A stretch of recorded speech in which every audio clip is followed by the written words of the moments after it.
Olá pessoal, tudo bom? Vamos fazer agora aqui a discussão de um segundo exemplo que foi abordado em nossas aulas de campo elétrico, né?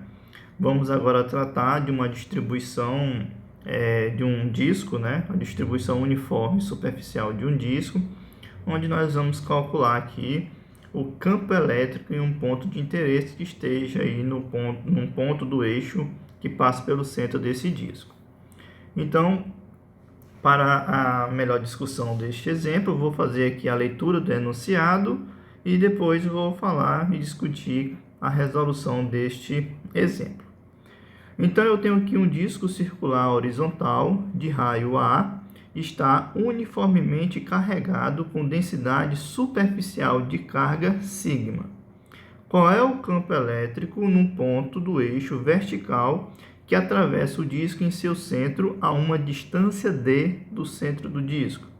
Então, olhando aqui para a nossa figura, eu vou ter aqui um disco que está uniformemente carregado com uma densidade superficial de carga sigma e quero saber qual é o campo elétrico em um ponto P localizado sobre o eixo que passa pelo centro desse meu disco a uma distância d desse meu disco. Bem, a ideia central é de nós calcularmos primeiramente qual é a influência de uma faixa que está uniformemente carregada em termos do meu ponto P de interesse e depois pegarmos e fazermos aqui uma mudança de variável de integração onde tenha e contemple aqui todo o meu raio desse meu disco, né? Então, olhando aqui para a figura, nós vamos pegar aqui uma parte, um elemento dq dessa área dessa minha faixa, que vai ter uma espessura dρ, né, que eu vou chamar ρ como sendo aqui o meu raio variável. Eu tenho aqui a distância entre o ponto e o centro do meu disco, que eu vou chamar de d. Consequentemente, a distância entre o meu ponto e esse meu elemento de carga eu vou chamar de r. Consequentemente, aqui eu tenho um ângulo θ. E aqui eu tenho na minha faixa rachurada, eu tenho um elemento de área dA. Consequentemente, a contribuição desse elemento de carga nesse meu ponto vai ser dada por uma diferencial do campo devido a essa carga. E quando eu rebato essa contribuição desse campo no meu eixo Z, eu vou ter aqui uma componente perpendicular à área desse meu plano, desse meu disco, né?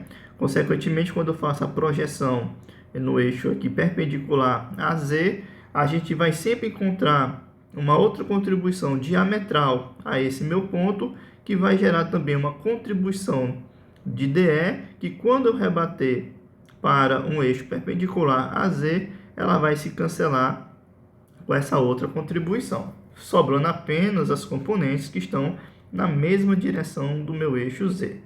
Então, com essas informações, nós temos que o elemento de carga ele vai ser dado em termos da distribuição superficial. Então, ou seja, dq vai ser igual a sigma dA, onde sigma vai ser aí a minha densidade superficial de carga. Eu tenho que o meu elemento de área, dA, que eu já informei aqui, ele vai ser dado por 2πρ dρ, onde nós vamos pegar essa faixa e como se nós tivéssemos aqui cortado essa faixa e, consequentemente, ela vai se tornar um retângulo de comprimento 2π vezes ρ e altura dρ. Então, a minha área é dada justamente por essa expressão. Então, a gente tem que o meu elemento de carga dq vai ser dado justamente por 2π sigma ρ dρ. Então, guardando essa informação, eu tenho que a contribuição dessa faixa para o meu campo elétrico, ele vai ser dado em termos de dE, como sendo 1 sobre 4π ε0 dq sobre r ao quadrado. Consequentemente, isso aqui vai ser 1 sobre 4π ε0 sigma dA, onde podemos deixar nessa nossa expressão, onde r ao quadrado vai ser justamente a distância de um ponto aqui, do ponto da minha faixa até o ponto P em estudo, né? Então, o que nós temos? Fazendo aqui a análise da nossa figura, eu tenho que o cosseno de θ, em termos dos meus vetores de componente de diferencial de campo elétrico, eu tenho que o cosseno de θ vai ser dado pela norma da minha diferencial da componente perpendicular ao plano do meu disco, dividido pela componente do elemento de carga dQ. Consequentemente, isso aqui vai ser dado em termos de dE multiplicado pelo cosseno de θ, onde o cosseno de θ pode ser facilmente achado como sendo D sobre R. Basta olharmos na nossa figura do triângulo retângulo. Pegando esses resultados e substituindo na expressão da minha componente perpendicular, eu tenho que isso aqui vai ser igual a 1 sobre 4πε0 multiplicado por sigma dA R ao quadrado multiplicado D sobre R. Isso aqui, consequentemente, vai ser 1 sobre 4πε0 sigma d dA dividido por R ao cubo. Temos que, por Pitágoras, eu posso obter o valor de R, como sendo ρ ao quadrado, d ao quadrado elevado ao meio, e elevando a terceira potência, eu chego justamente a essa expressão. Substituindo isso na nossa expressão anterior, eu vou ter que a norma do meu elemento de carga perpendicular, aliás, o meu elemento de campo perpendicular, vai ser 1 sobre 4πε0, 2π sigma ρ d, 2π sigma ρ d, e a diferencial de d1 ρ, que é dividido por ρ ao quadrado mais d ao quadrado elevado a 3 meios. Isso aqui vai ser igual a sigma d dρ dividido por 2 multiplicado por ε0, ρ ao quadrado mais d ao quadrado elevado a 3 meios. Então, consequentemente, para nós acharmos a contribuição de todo o disco no meu ponto P, eu tenho que integrar o meu raio variável de 0 até A, que vai dar justamente a contribuição do disco total. Veja que aqui vai ser apenas a contribuição daquela nossa faixa inicialmente escolhida para o cálculo do infinitésimo de campo em relação à faixa escolhida. Então, integrando de 0 a A, eu vou ter que a norma da minha componente do campo perpendicular vai ser sigma d dividido por 2ε0, a integral de 0 até A, de ρ dividido por ρ ao quadrado mais d ao quadrado, tudo isso elevado a 3 meios de dρ. Como nós temos aqui uma integral em termos de ρ e temos ρ no numerador e no denominador, a gente pode fazer aqui a substituição de variável, chamando aqui uma variável u qualquer como sendo ρ ao quadrado mais d ao quadrado, e ver que a diferencial de du vai ser 2 vezes ρ dρ. Aqui, com essa mudança de variável, a gente pode agora obter os novos limites de integração. Quando o meu ρ estiver tendendo a zero, eu tenho que a minha nova variável u vai tender a d ao quadrado, e quando o ρ estiver tendendo a minha variável u está tendendo a ao quadrado mais d ao quadrado. A gente pode fazer a mudança de variável nessa minha integral e também colocar aqui os novos limites de integração equivalentes a 0 a A na minha variável ρ.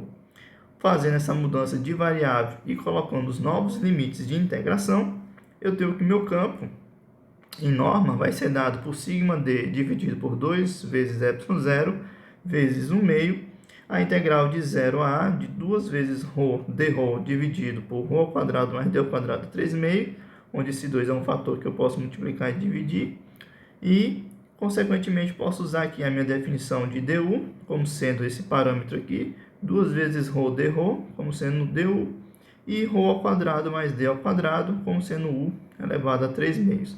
E substituo aqui os novos limites de integração para que a gente possa calcular a nossa integral. Consequentemente, calculando a nossa integral, ela vai ser dada por essa expressão, que é u elevado a menos 3 meios mais 1, dividido pelo denominador de menos 3 meios mais 1. Consequentemente, eu posso chegar nessa forma e aí apenas eu coloco aqui e substituo os limites de integração. Fazendo essa substituição, eu tenho aqui o módulo do meu campo elétrico perpendicular no ponto P, vai ser dado por sigma vezes d dividido por 2 vezes ε0, 1 sobre d menos 1 sobre a ao quadrado mais d ao quadrado elevado ao meio. Consequentemente, eu posso multiplicar esse d esse meu fator aqui dentro, e aí eu posso reescrever dessa forma, que meu campo elétrico perpendicular no ponto P em relação ao meu disco vai ser dado por sigma dividido por 2 vezes ε0 multiplicado por 1 menos d dividido por a ao quadrado mais d ao quadrado elevado ao meio na direção de cá. Então, neste caso, a gente vê que o campo elétrico vai ser vertical e vai apontar para a direção do disco, se o meu sigma é negativo. Como nós estamos tratando inicialmente por uma distribuição positiva, eu tenho que meu campo elétrico está na direção do meu versor K, ou seja, no sentido do eixo Z. Se o meu sigma fosse negativo, o sentido do meu campo elétrico também é invertido, tá certo?